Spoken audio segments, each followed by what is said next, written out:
और बेहद ऐतिहासिक भी। बात करें प्रधानमंत्री नरेंद्र मोदी की, तो प्रधानमंत्री नरेंद्र मोदी के भूटान दौरे का आज दूसरा और अंतिम दिन है। पीएम आज भूटान के चौथे नरेश महामहिम ड्रूक ग्याल्पो जिग्मे सिंगे वांगचुक से करेंगे मुलाकात। स्वदेश रवाना होने से पहले प्रधानमंत्री नरेंद्र मोदी ने भूटान नरेश जिग्मे खेसर नामग्याल वांगचुक और चौथे ड्रूक ग्याल्पो के साथ कालचक्र व्हील ऑफ टाइम एम्पावरमेंट कार्यक्रम में वो शामिल होंगे। ये तिब्बती बौद्ध धर्म का एक प्रमुख आध्यात्मिक आयोजन है। प्रधानमंत्री की ये यात्रा भारत भूटान साझेदारी को और गहरा करने और क्षेत्रीय और वैश्विक समान रुचि के मुद्दों पर विचार विमर्श करने का एक अवसर प्रदान करती है।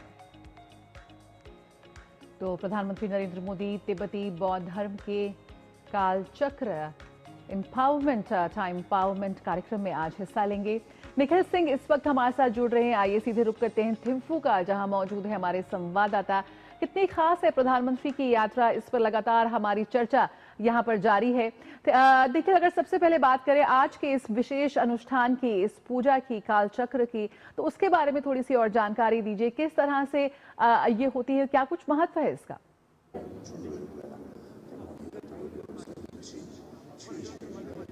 बिल्कुल, कालचक्र इनिशिएशन यानी कि व्हील ऑफ टाइम जिसको कहते हैं कि समय का चक्र है, और उसका देखा जाए तो ये जो तिब्बती वज्रयान, जो बौद्ध की तिब्बती वज्रयान शाखा है, उसमें ये पवित्र और बहुत ही जिसको कहते हैं कि कठिन अनुष्ठान माना जाता है। इसमें साधक को जो कालचक्र से जुड़ी हुई जो शिक्षाएं हैं, उसमें जो ध्यान योग है, करुणा में जीवन है, इन विषयों में जानकारी दी जाती है। और कालचक्र का हिंदू धर्म में भी जिसको कहते हैं कि वो उसका वर्णन हिंदू धर्म में भी मिलता है, सनातन में भी मिलता है और बौद्ध में भी मिलता है। लेकिन ये जो कालचक्र इनिशिएशन की जिसकी बात कही जा रही है, एम्पावरमेंट की बात कही जा रही है, खास तौर पर दलाई लामा के तौर पर और तिब्बती जो वज्रयान शाखा है उससे दी जाती है। और खास तौर पर इसमें जो साधक को काल के विशेष जो तमाम समय के अनुकूल उसको तैयार किया जाता है और बेहद कठिन अनुष्ठान इसको माना जाता है। फिलहाल जब हम इसकी बात करते हैं तो जो विश्व शांति की, करुणा में जीवन की,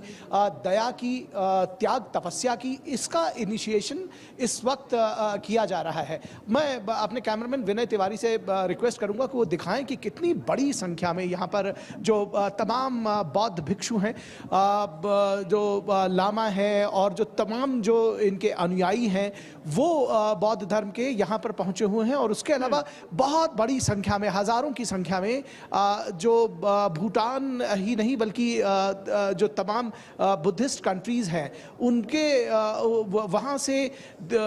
वहाँ के कोने कोने से लोग आए हुए हैं इस अनुष्ठान में हिस्सा लेने के लिए। और ख़ासतौर पर जब हम ग्लोबल पीस प्रेयर फेस्टिवल की बात करते हैं, जो कि 4 तारीख से 19 तारीख तक चल रहा है, तो उसमें भी किस तरह से पूरी दुनिया में शांति का संदेश दिया जाए ऐसे समय में जब युद्ध और उन्माद की बात कही जा रही है, ऐसे समय में जब तमाम जगहों पर विवाद है, तो ये एक जिसको कहना चाहिए कि ये इनिशिएटिव भूटान ने लिया है। और खासतौर पर भारत की जो वसुधैव कुटुंबकम की परंपरा है, जो सर्वे भवन्तु सुखना की जो परंपरा है, उसको फॉलो करते हुए अगर कहा जाए तो भारत का सुर भी इसमें मिला हुआ है। प्रधानमंत्री नरेंद्र मोदी यहाँ पर आने वाले हैं और इस पूजा में भी वो हिस्सा लेंगे। जी शहला। बिल्कुल निखिल, प्रधानमंत्री अक्सर इस बात को कहते हैं कि ये समय जो है वो युद्ध का नहीं है, बुद्ध का है, और शांति के संदेश की बात हमेशा प्रधानमंत्री करते रहते हैं। अगर भारत और भूटान के रिश्तों की बात की जाए तो बहुत रणनीतिक लिहाज से देखा जाए या फिर सांस्कृतिक लिहाज से देखा जाए बहुत प्रगाढ़ हैं और काफ़ी एक दूसरे से काफ़ी ज़्यादा मिलते जुलते हैं। प्रधानमंत्री का ये दौरा और भी महत्वपूर्ण हो जाता है, रेल के लिहाज से देखा जाए, कनेक्टिविटी के लिहाज से देखा जाए, ऊर्जा के लिहाज से तो काफ़ी ज़्यादा इंपॉर्टेंट है।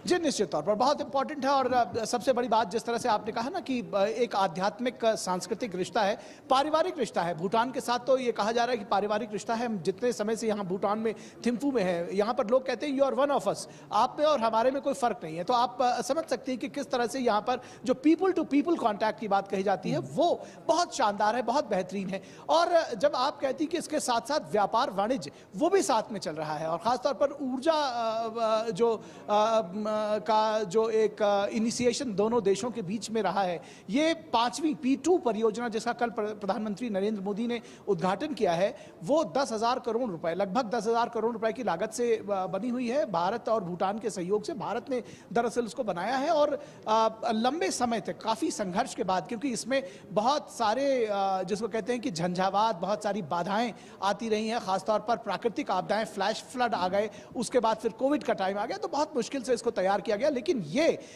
यहाँ की ऊर्जा ज़रूरतों को के लिए, या ये कहा जाए भारत भी इसमें भागीदार है। जब भारत को इसकी ऊर्जा की ज़रूरत होती है तो वो भी यहाँ से उसको मिल सकता है और दिया जाता है। तो भारत और भूटान दोनों की ऊर्जा ज़रूरतों के लिए एक बहुत बड़ा परिवर्तन, बहुत बड़ा कदम लेकर आने वाला है। और ये केवल हम P2 परियोजना जिसकी बात कर रहे हैं उसकी ही बात नहीं है, बल्कि इससे पहले भी 4 ऊर्जा जो जल विद्युत परियोजनाएं हैं वो लेकर आई जा चुकी हैं। इसके अलावा जो 5वीं परियोजना है P1 है, उसकी भी शुरुआत करने की प्रधानमंत्री ने बात कही है कि उसको भी बहुत जल्द शुरू किया जाएगा और उसको पूरा किया जाएगा। इसके अलावा जो सोलर पावर प्रोजेक्ट्स हैं, जो क्लीन एनर्जी की बात है, उस क्षेत्र में भी लगातार भारत और भूटान मिलकर कदम ताल कर रहे हैं। भूटान और भारत दोनों की समृद्धि के आलेख जो हैं वो ऊर्जा का जो क्षेत्र है वो लिखने में अग्रणी है। शहला, बिल्कुल निखिल, साफ तौर पर जो महत्वपूर्ण MOUs पर हस्ताक्षर हुए हैं वो भारत और भूटान के रिश्तों को एक नया आयाम देते हैं।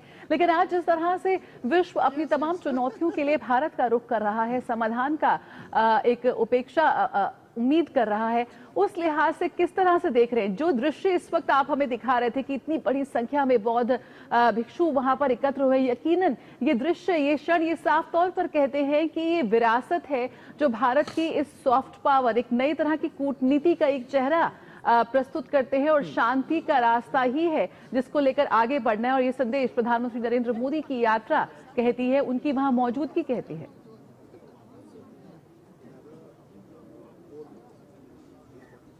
बिल्कुल ये कहती है और यही वजह है कि प्रधानमंत्री नरेंद्र मोदी का यहाँ आगमन तय हुआ, क्योंकि भारत भी इसी तरह शांति का उपासक है। और एक शांत देश भूटान जो यहाँ पर इकट्ठा हुए हैं लोग, हजारों की संख्या में, बहुत सारे जो बुद्धिस्ट फॉलोअर्स हैं, जो मॉन्क्स हैं, वो इकट्ठा हुए हैं और एक स्वर में, एक सुर में इस बात की प्रार्थना की जा रही है कि पूरे विश्व में शांति हो, कहीं भी युद्ध ना हो, कहीं भी संघर्ष ना हो, लोगों को सद्बुद्धि मिले और आपस के जो संघर्ष है उनको खत्म किया जा सके।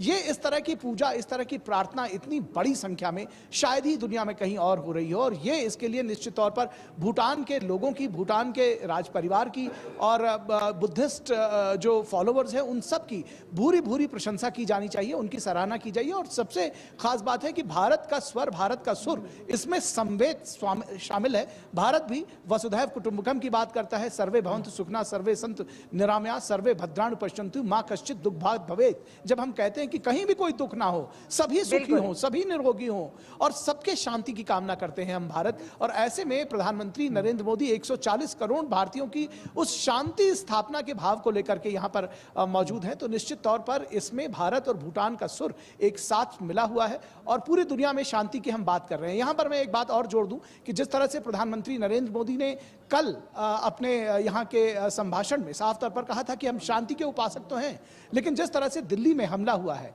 तो ये भी लोगों को समझना चाहिए कि जो उसके कल्प्रिट्स हैं, जो उसके दोषी हैं, उनको सजा जरूर दी जाएगी। उस मामले में हम पीछे नहीं हटेंगे। तो इस बात को जानने समझने की जरूरत है कि हम शांति के उपासक तो हैं, लेकिन हमें कोई कमजोर ना समझे। बिल्कुल, प्रधानमंत्री नरेंद्र मोदी भूटान में जरूर हैं, लेकिन उनका दिल जो है वो भारत में है। और इस हमले से पर पूरा अपडेट वो ले रहे हैं, एक एक चीज पर वो पैनी निगाह जो है वो बनाए हुए हैं। बहुत बहुत धन्यवाद निखिल हमारे साथ जुड़ने के लिए और हमारे दर्शकों से ये तमाम अपडेट साझा करने के लिए।